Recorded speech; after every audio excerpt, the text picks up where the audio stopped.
प्रस्तावित हाइवेहरू चाहिँ 2078 सालमा र 76 मा गरेर दुईटा निर्णयबाट चाहिँ 80 वटा प्रस्तावित हाइवेहरू बनाएको छ। त्यो प्रस्तावित हाइवेहरूमा चाहिँ यदि तपाईँले सेन्टरबाट 25-25 मिटरमा चाहिँ यदि जग्गा किन्दै हुनुहुन्छ भने चाहिँ तपाईँले विचार गर्नुहोला।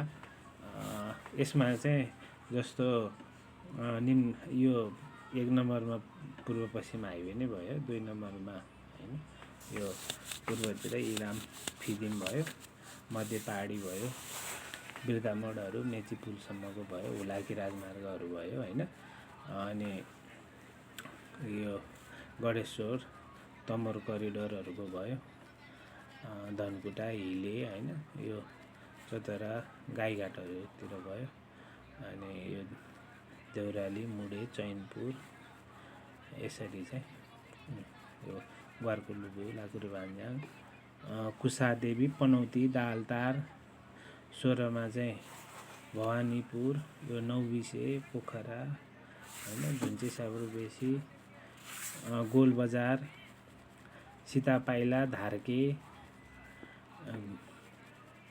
डुम्रे बेसीसर चामे यो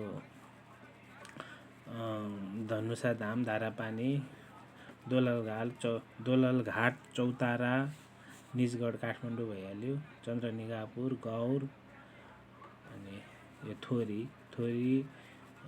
भरतपुर मुगलिङ तानसेन रिदी अनि यो छिन्चु जाजरकोट जाने बाटो हैन यो कोलपुर सुर्खेतबाट हिल्सासम्मको बाटो साफेबगर अनि दिपायल चैनपुर सेतीदोभान घन्टे देउराली भालुवाङ यो बाटो पर्यो हैन महेन्द्र राजमार्ग।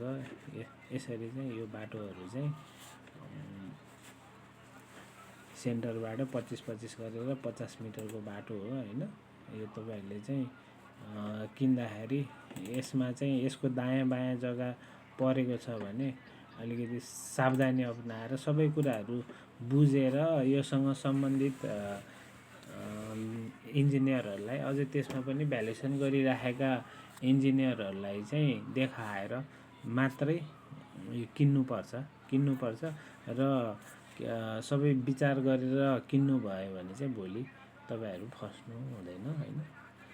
र त्यो भनेको तपाईको नै पैसा चाहिँ बचत हुन्छ भने तपाई फस्नु हुँदैन।